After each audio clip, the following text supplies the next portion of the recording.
Number one, pa-comment po na answers natin. Pa-comment po. Letter A. So number one, Francisco Mercado, Rizal's father, was a prosperous landowner, sugar and rice planter of blank descent. So guys, anong lahi po ng father ni Jose Rizal? Si Francisco Mercado.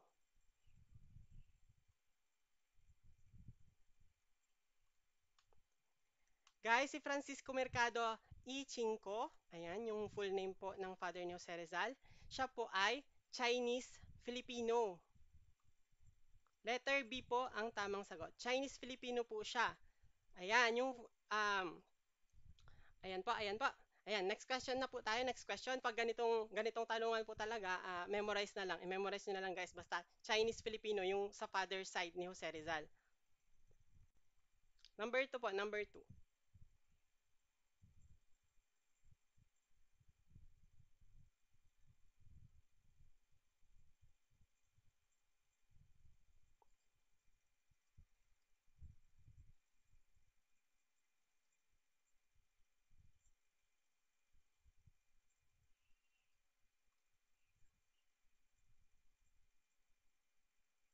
Guys, kailan pinanganak si Jose Rizal? So, number 2, Jose Rizal, the national hero of the Philippines, was born on blank.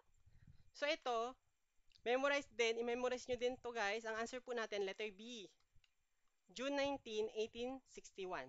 So, minimemorize ko to kasi yung June, birthday ko din yan. So, inassociate ko lang siya doon para maalala ko na June si Jose Rizal. Tapos yung 19 at saka yung 1861, isipin nyo na lang yung 19, baliktarin nyo siya, di ba?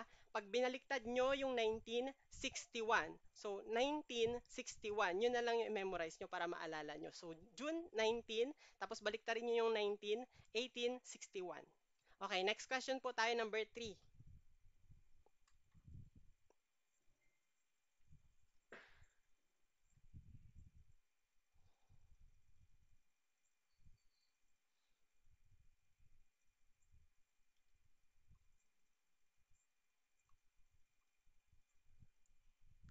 Guys, the Rizal Law, authored by Senator Claro M. Recto and signed on June 12, 1956, is known as letter A. Ang tamang answer po ay letter A, Republic Act 1425. Ayan, 1425. Yung letter B, C, and D, wala po yan. Wala pong ganyan po. Number 4, number po tayo. Number 4 po.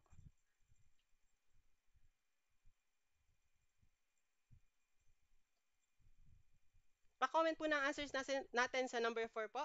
Ayan, pa-comment po ng answers natin.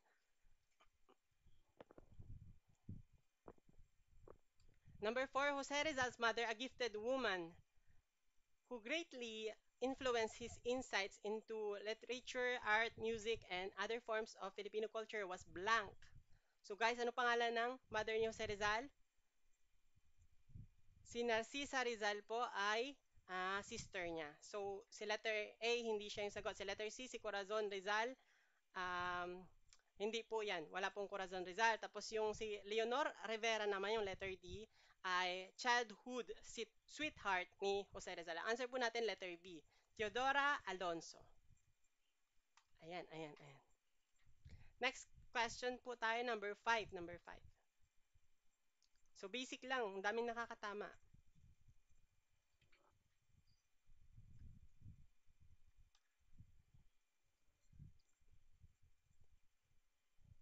So, 11 na magkakapatid sila Jose Rizal. So, dito, pang ilan siya guys? Number 5, Jose Rizal was the blank of 11 children and the younger of the 2 boys. Letter B, letter B, letter B, letter B. Okay guys, ang answer po ay letter B. Very good po, letter B ang tamang sagot. So para masagutan natin yung ganito, kailangan talaga nating i-memorize yung pagkakasunod-sunod sa kanilang magkakapatid. So meron tayong technique dito guys para ma-memorize natin silang lahat. Ayan kasi 11 sila. Wait lang po, paliitin ko lang po para magkasya. Ayan, kita ba? Ayan, kita naman. Ayan po. So, yan, nakakantahin na natin siya. Kakantahin na natin siya. So, sa mga hindi pa alam, okay, makinig kayo. Okay, ito. 1, 2, 3, go! Saturnina, Pasiano, Narcisa, Olympia, Lucia, Maria Jose Rizal, Concepcion Josefa, Trinidad, Soledad. Okay, nakuha ba? Okay, sabayan nyo ako guys once more. Saturnina, Pasiano, Narcisa, Olympia, Lucia, Maria Jose Rizal, Concepcion Josefa, Trinidad, Soledad. Ayan, palakpakan guys, palakpakan. Okay, next question na po tayo. Next question na po tayo, number 6.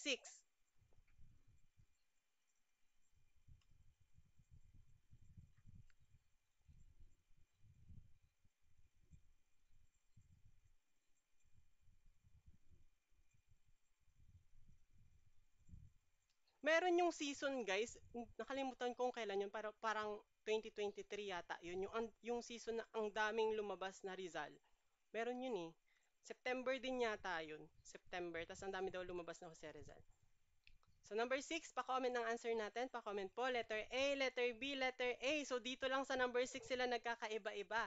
Letter A, letter B, letter A. Ayan po. Okay. Jose Rizal inherited his profound sense of self self-respect. Ayan po. Self-respect, habit of independent thinking, and love for his work. Kanino guys niya naman na yon? Kanino niya naman na guys? Sa neighbor? Letter D, sa kapitbahay, syempre hindi, di ba? Sa sister ba? So, hindi din. Ayan, so it's either letter A or letter B. So answer po natin, kapag self-respect, habit of independent thinking, and love for work, it's letter B. Letter B po, father, kay Francisco Mercado po. Ayan po. Letter B. So, kay mother niya, ito po guys, yung kay Mother Teodora Alonzo. Ayan, kay Mother Earth. Ito po yung namanan ni Jose Rizal sa mother niya. Scientific ability, yung religious nature, spirit of self-sacrifice, tapos yung passion for arts and literature. Okay po? Ayan. So, balikan natin guys yung magkakapatid kasi hindi ko pala na-discuss. Nakalimutan. Okay, balikan natin dito kasi may mga lumalabas din dito guys. So, talagang isa-isahin natin sila. Siyempre, malay nyo, di ba? Baka may lumabas.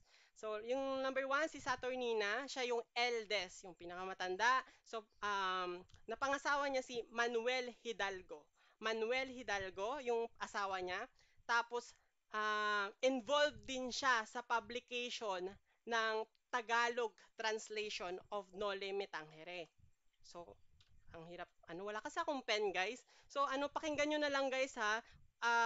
I-upload ko naman tong video. So, isulat nyo na lang kung hindi nyo nasundan dito. Basta siya yung, guys, siya yung involved siya sa publication ng Tagalog translation of Noli Me Tangere. Tapos, anong nickname ni Saturnina, guys? Yung nickname niya is si Neneng B. Parang Neneng B ang kanyang katawan. Charis. So, ayun. Siya si Neneng, guys. Basta pag nabasa nyo Neneng, ayan, si Saturnina po yun. Yun po yung nickname ni Saturnina. Okay, guys. Next naman tayo, kay Pasiano. Siya yung eldest son. Ayan. Tapos yung lumalabas dun, guys, kung ilang taon yung, tawag dito, yung gap nila ni Jose Rizal. So, si 10 years, older po siya. Older siya kay Jose Rizal, guys. Okay? 10 years older siya kay Jose Rizal. Wala po akong Sir Rix, wala po akong Facebook page pero meron po akong YouTube. So i-search nyo lang Sage LPT sa YouTube. Ayan. Tapos ito guys, balik tayo dito kay Pasiano. 10 year yung isang lumalabas na question doon is yung kung ilang years yung gap nila ni Jose Rizal. 10 years older po si Pasiano kay Jose Rizal. Tapos siya din yung tawag dito, Major General no sa Revolutionary Army. Ayan. Major General. Tapos, yun lang. Tapos, married kay Severina. Severina. Married siya kay Severina Decena. Ayan po. Next naman tayo kay Narcisa. Kay Narcisa naman, known as Doña Sisa. Doña Sisa. Doña Sisa guys, ayan po. So, ito yung guys, yung kapatid niyo sa Rizal na school teacher. Ayan. School teacher siya sa Morong Rizal. Tapos yung pet name niya is Sisa. Sisa. Next po kay Olympia. Anong nickname ni Olympia? Ipya. Okay? Ipya po yung nickname niya. Ayan. Ipya. Pet, nickname niya po yan. Next po tayo kay Lucia. Si Lucia po ay namatay dahil sa cholera. Siya po yung namatay sa cholera. Ayan. Tapos, yung, antag to, tapos, denied yung Christian burial niya. Na denied. So, guys, dati kasi, napaka-importante ng, yung Christian burial. Kasi nga, pag parang hindi ka pinayagan magkaroon ng Christian burial, makapunta ka hindi ka daw makapunta sa langit. Okay? Hindi ka makapunta sa langit. So, next tayo kay, number 6, kay Maria, guys. Kay Maria naman, siya si Bing. Yung nickname niya. Bing, Bing. Siya si Bing. Kay Jose Rizal, guys, anong pet name ni Jose Rizal? Pa-comment po kung anong pet name ni Jose Rizal. So, magkaiba yung pet name at saka yung pen name, ha? Pet name ni Jose Rizal ay Pepe. So, ang tawag ng, yes, Ote or Pepe yan. Pepe. Tapos, yung pen name niya naman yung Dimasalang at saka Laong Daan. Laong, sorry, nakalimutan ko. Laong Daan ba? Dimasalang, Laong Laan. Ay, Laong Daan. Fake news. Okay, Laong Laan. Okay, next naman tayo kay Kuncha. Kay Kuncha, guys, si Concepcion. Si Concepcion. Ayan, namatay siya nung 3 years old. 3 years old siya nung namatay si Concha. Tapos, siya din yung, um, anong tawag dito? Yung greatest heartache ni Jose Rizal, si Concha. Ay, mali, mali, mali. Rizal's first sorrow. Rizal's first sorrow. Okay. First sorrow. Sorry, sorry. Ayan. First sorrow po. Naman guys, anong pen name ni Josefa? So, ang pen name ni Josefa, Panggoy. Siya yung Panggoy, guys. Panggoy. Si Josefa. Next, kay Trinidad. Trining. Trining. Ayan. Ayan, Trining. Tapos, Soledad naman po ay Choleng. Ayan. Choleng. Kay Soledad. Ayan po. Ayan. Next question na po tayo. Next question na po tayo. Number 7. Number 7.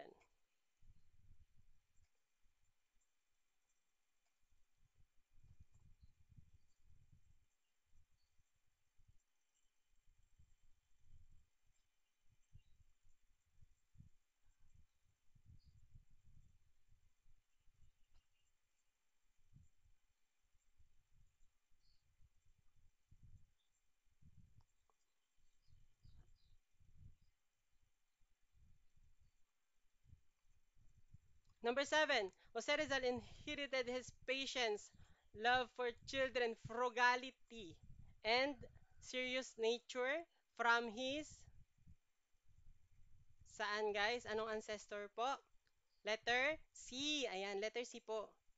Kapag patience, love for children, frugality, and serious nature. Ayan. Chinese ancestors. Next question po tayo, number 8.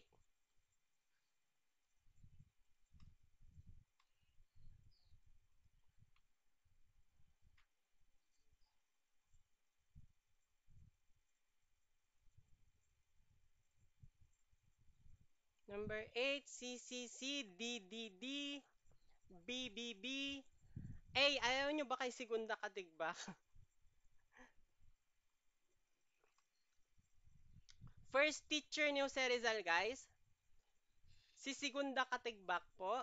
Siya yung unang nagturo ng pagmamahal kay Rizal.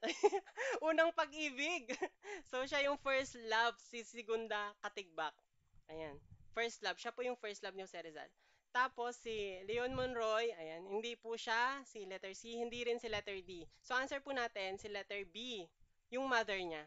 Si Teodora Alonso po. Si Teodora Alonso Rialonda, yan po yung nagturo sa kanya kung paano magbasa at saka paano magsulat at the age of 3. So, 3 years old pa lang si Jose Rizal, guys. Marunong na siya magbasa.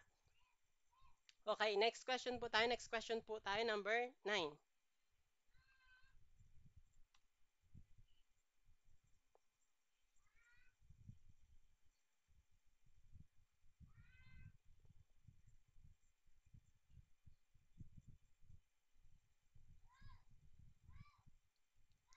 the age of 8, Jose Rizal wrote the poem. Ano yung sinulat niya at the age of 8 po? B, B, B, B, B, A. Guys, yung letter A, yung mi ultimo adios, yan yung huling sinulat ni Jose Rizal. Yan na yung final poem niya po. Before his execution. At saka sa age 35 na po siya yun. Kasi 35 years old po siya namatay. Okay? Hindi po 8 years old. Okay, next naman, yung letter D, yung kundiman. Ayan, hindi yan yung kundiman, hindi po yung kundiman. Yung letter C, A la Juventud Filipina. 18 years old na po niya yan sinulat para sa mga Filipino youth. Ayan, to the Filipino youth. Tapos sa aking mga kabata naman, ito po yung tamang answer po natin sa aking mga kabata. Ayan po. To my fellow youth. Wait lang. To my fellow youth. Ayan po. Sa aking mga kabata, sikat na sikat guys yung sa sinulat niya yung ang hindi marunong magmahal sa sariling wika, masahol pa sa hayop at malansang isda. Okay, doon po yon sa aking mga kabata. Okay, next question po tayo, number 10.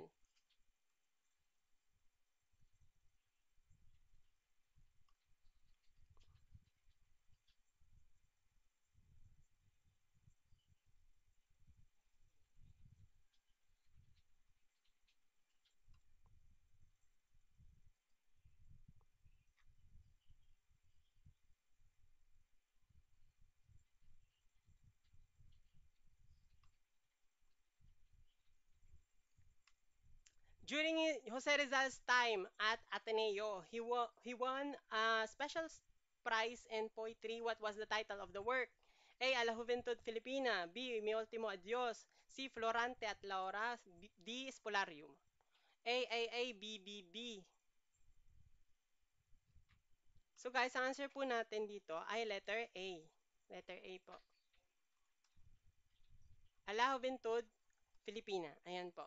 To the Philippine youth. Ayan. Diyan, yung sikat dito guys, yung sa sinulat niyang to, yung ang kabataan, ang pag-asa ng bayan. So diyan po 'yun ang galing sa La Juventud Filipina. Yung Mi Ultimo Adios, 'di ba? Yan yung final poem ni Jose Rizal. Tapos yung Florante at Laura naman, yan yung epic poem by Francisco Balagtas. Kay Balagtas po 'yan. Ayan, Balagtas. Tapos yung Espolarium naman, hindi yan kay Jose Rizal din, kasi yung Espolarium kay Juan Luna. Ayan. So, yan po. Ayan po. So, guys, i-upload kong itong video na to. So, kung gusto nyo balikan, pwede nyo pong balikan. Also, pwede nyo po akong i-follow sa YouTube po. Search nyo lang dyan, Sage LPT. Ayan. Maraming maraming salamat po. So, bukas na naman po ulit. Ayan, yung part 2 po natin ng Rizal. Okay, maraming salamat po. Bye-bye!